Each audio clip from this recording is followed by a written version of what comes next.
kunjung tuntas. Kita menunggu negara bertindak lebih tegas lagi, tidak hanya menangkapi preman jalanan tetapi juga memberikan sanksi ormas yang kerap sok jagoan dan berbuat onar. Inilah kontroversi selengkapnya, ormas semakin panas. Bersama saya Zilvia Iskandar.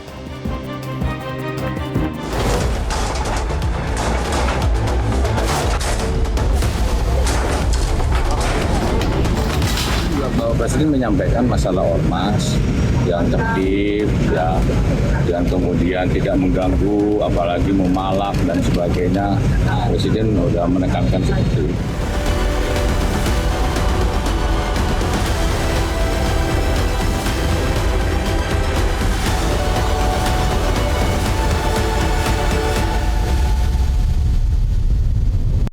Baik, Bang Zul, saya langsung ke Anda ya, karena belakangan kan Grip Jaya ini menjadi sorotan. Ada beberapa aksi kekerasan yang dilakukan oleh oknum anggotanya, mulai dari kasus pembakaran mobil polisi di Depok, kemudian juga menduduki lahan BMKG di Tangsel. Ini yang terbaru.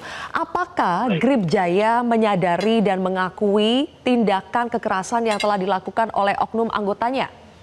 Maupun pengurusnya juga, Bang Zul? Ya, tindakan kekerasan yang dimaksud yang seperti apa, Mbak? Coba agak spesifik gitu. Tadi saya jelaskan soal pembakaran mobil polisi di Depok, itu sudah jadi tersangka juga. Kemudian yang terbaru menduduki lahan BMKG di Tangsel.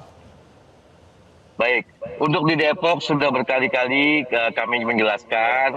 Saya juga sudah berkali-kali membuat konferensi pers. Di iNews kemarin juga saya sudah jelaskan bahwa di Depok itu bukanlah anggota kami. Mereka bukan anggota yang tercatat resmi di database kami.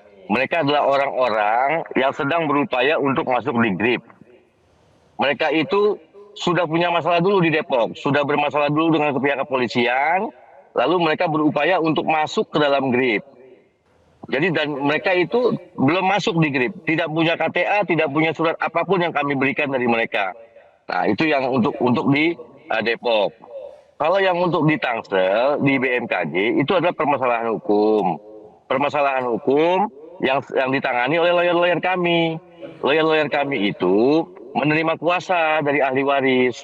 Jadi posisi Grip di sana adalah penerima kuasa dari ahli waris. Dan kami mempelajari perkara itu, lawyer-lawyer kami mempelajari perkara itu, artinya kami memperjuangkan hak-haknya ahli waris gitu. Dan persoalan hukumnya itu sudah berlangsung selama 11 tahun. Perjuangan itu sudah 11 tahun sampai ke hari ini. Nah, dan itu pun belum tuntas, belum selesai. Tapi itu pun apapun ceritanya, jika di situ terjadi pelanggaran hukum yang dilakukan oleh anggota kami, silakan ditegakkan hukum itu. Jika ada anggota kami yang melanggar, ya harus ditindak. Tapi jika anggota kami tidak melanggar hukum, tolong jangan dipaksakan untuk melanggar hukum. Artinya kita di sini tidak akan mentolerir anggota kami yang melanggar hukum. Itu sudah jelas berkali-kali ketua umum kami juga mengatakan, Grip tidak kebal hukum, ketua umum Grip tidak kebal hukum, anggota Grip tidak kebal hukum.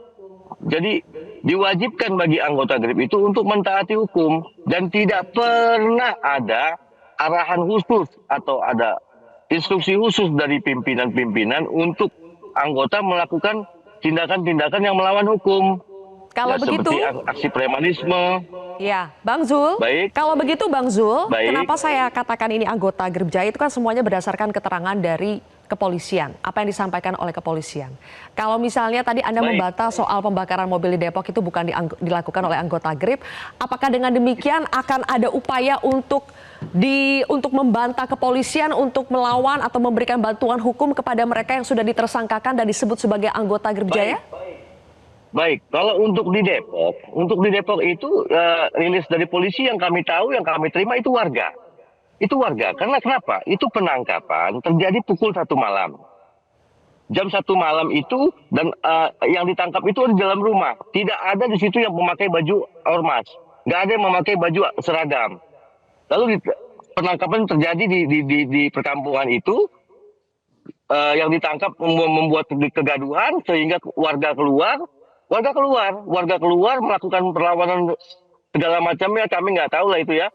Nah, di situ terjadi ya peristiwa itu gitu. Nah, pada saat peristiwa itu terjadi, Di situ nggak ada kaitannya dengan organisasi, nggak ada kaitannya gitu. Nah, itu kan murni penangkapan seseorang ya karena dia melakukan tindak pidana hukum. Dia melakukan teror dengan menggunakan senjata di lokasi sengketa lahan yang mereka sedang sengketakan gitu. Nah, Baik, di Anda situ bantah ya? ada instruksi dari organisasi.